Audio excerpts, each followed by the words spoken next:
Si vous êtes là, c'est que je ne suis plus là.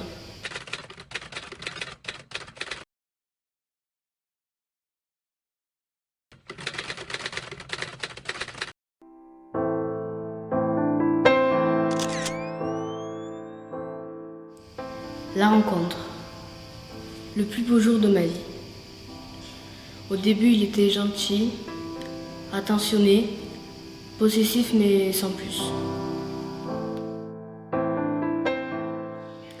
On avait les mêmes passions, les mêmes hobbies. Mes parents l'appréciaient beaucoup. Mes amis aussi. Je la voyais tous les jours descendre les poubelles, promener le chien. Elle n'était pas pareille quand elle était avec lui. Puis il y a eu la première crise, où il voulait pas que je porte des vêtements trop courts, pas assez longs, trop flashy. Je pense souvent à elle, son regard désespéré. En fait, j'avais de moins en moins de liberté. Je pouvais rien faire. Et moi, je disais rien parce que je pensais qu'il faisait ça par amour. En tant que père, j'aurais dû être plus présent pour elle. Je l'ai vu changer au fil du temps.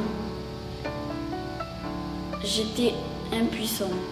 Je me suis sentie comme un étranger et pas comme un père. Si elle s'était confiée à moi, on aurait pu aller jusqu'au tribunal et jusqu'en prison même. Il y a eu la première chute dans les escaliers, où je suis tombée et j'ai eu une cheville cassée et 2 côtes fêlées. Quand je l'ai reçue dans mon cabinet, elle niait tout en bloc, mais avec mon expérience, je savais que ça n'allait pas. Je l'ai orientée vers une psychologue, mais elle ne l'a jamais appelée.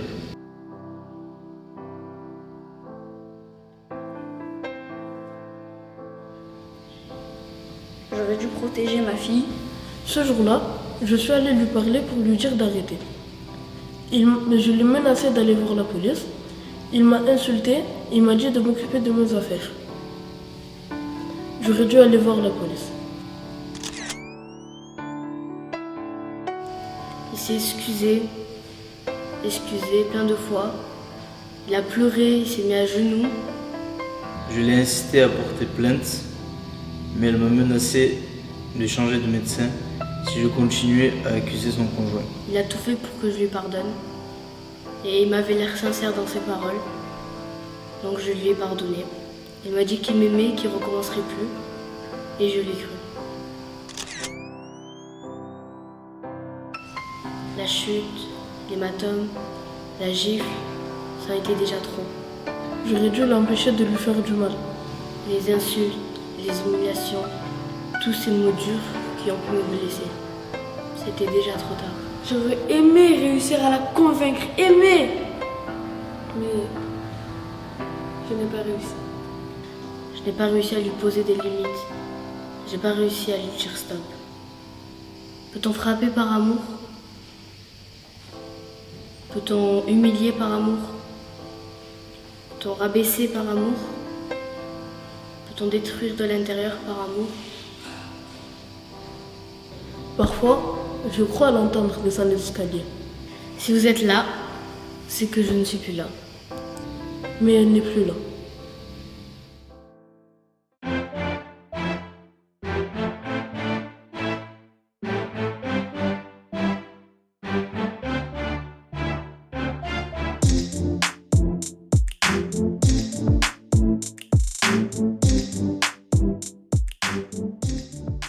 Parce qu'elle aimait ce garçon, elle voulait rester avec lui. Et qu'elle faisait tout pour pas qu'il parte. Ces choses, ça aboutit à la perte de confiance en soi. Je pense qu'il est trop possessif et qu'il est trop violent. Il a frappé, il s'excusait, il a frappé, il s'excusait, parce qu'il avait peur et il avait besoin d'elle.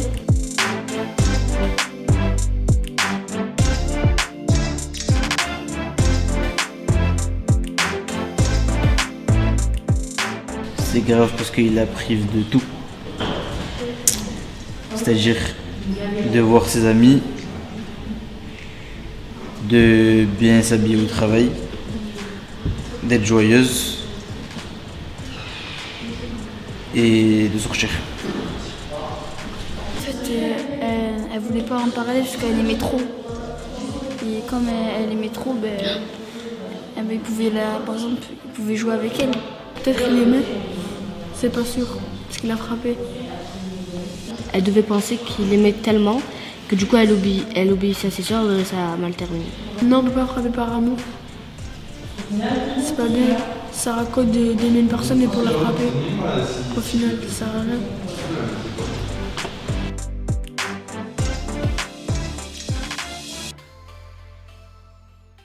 Pourquoi les auteurs de violences conjugales ne s'arrêtent pas? Pourquoi expriment-ils leurs émotions par de la violence, du rabaissement, des insultes, tout ce qui peut faire mal à une personne? Pourquoi la plupart des personnes ne réagissent pas?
Sucy? Non. J'ai quelque chose? Ouais. Je sais pas. Il y a beaucoup de gens qui ne mesurent pas leur M. Ah là là, je sais quoi, c'est pas ça me fout le démon. On refait là? J'ai 12 ans et je vais parler de la confiance en soi. Ouais, ça, je sais pas quoi dire. T'es bluffant, hein, avec ta tête de genre j'écoute personne, mais en fait tu captes tout. Incapable de parler sous l'emprise de cet homme. Ok, attends, je peux recommencer? Il y a beaucoup de gens qui devaient... Oh là là, ça me fout le démon là. Arrête de rigoler, toi, là. Je suis venue parler des violences que les femmes peuvent subir. Alors pour éviter ça, c'est mieux de prévenir que de guérir. Voilà, j'ai oublié. Pourquoi les auteurs... Non mais ça compte là? Oui, mais c'est pas grave. Donc nous descendons un petit peu vers Avignon et il fera exactement 70 degrés. Merci.